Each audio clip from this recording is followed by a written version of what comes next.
har soatdagi Uyg'ur sarxonlarining tutqun qilinayotganligi dalinyotgan bir mezgilda el so'ygan kuldirga va Etot cho'lpini davlat birinchi darajalik artist Odil Mijitning yaqinda tutqun qilinib, haj qilganligi sababi bilan 3 yil kesilganligi doir uchurlar chet eldagi Uyg'ur jamoatchiligida andish paydo qilmoqda.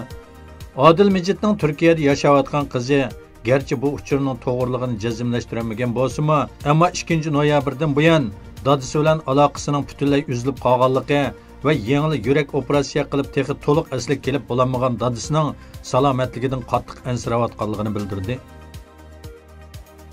Biz u xayri saxovat ishlarni nom chiqiramiz deb qilmaymiz-da. Biz Uyg'urlar deganda tinchlik odamlarga yordam qilgan o'rpa odatimiz bor bizniki. O o'ng quloq qilgan yaxshini so'l quloq bilamiz degan gaplar bor bizda bu.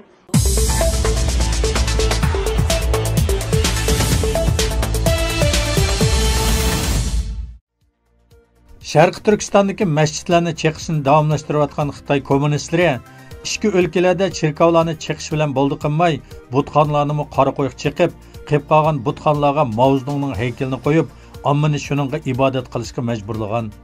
Bu masalaga qarata Sharqi Turkiston informatsion markazining raisi Abdujil Qarqash bayonot e'lon qilib, kommunist Xitoy hukumatining butun dinlarni inkor qilib, o'zlarining doiralarini e'lon qilib ko'rsatib, keng ko'lamda taqtish uchun tirishayotgan razil ideologiyasidan ogoh bo'lishga chaqiriq qildi.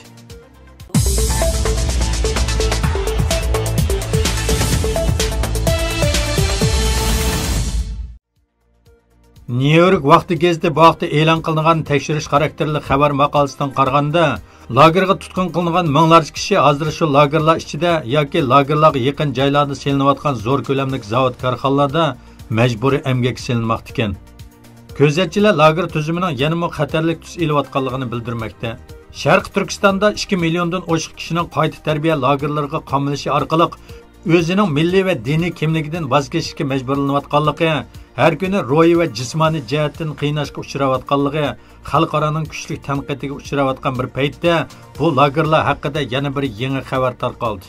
U bo'lsa Xitoy kommunistlarining Sharqi Turkistondagi lagerlarda majburiy emgakni yo'lga qo'yayotganligidir.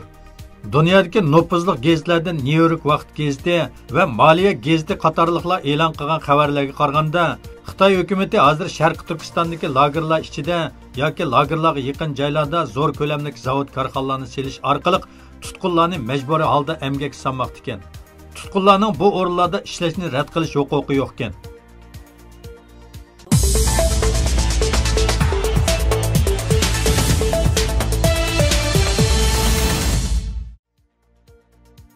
Amerika Georgia Washington Universitetining professori Uyg'urshunos Shunrovertis Amerikadagi tarafsiz kuzatuvchi nomli to'rda maqola e'lon qilib, Uyg'urlar etnik tozalashning yangi bir shakliga duch kelayotganligini ilgari surgan.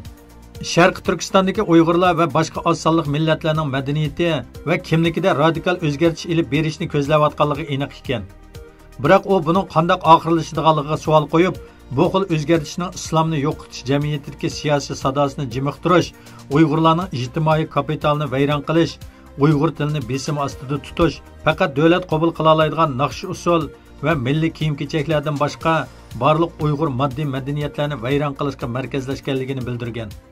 Xitoylarning plani Xitoy kimligini Uyg'ur kimligining o'rniga dastishda qismi, biroq uning maqsadi Uyg'urlarni assimilyatsiya qilish emas ekan. U buning sababini tushuntirib, Xitoy madaniyatining hargiz Uyg'urlarni tang o'ringa qo'ymasligi, uning plani xuddi Qashqarni bir muzeyga aylantirib qo'ygandek, Uyg'ur millatini sunniy madaniyat buyumlariga aylantirib qo'yish deb qaraydiganligini ta'kidlagan.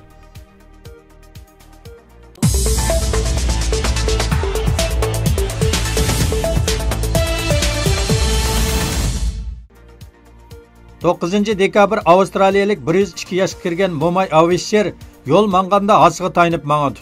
Ammo taxminan 5000 metr egizlikdan treneri bilan aeroplandan parashyut bilan sakrab, muvaffaqiyatli yer yuziga tushib, dunyo Guinness rekordini yaratgan.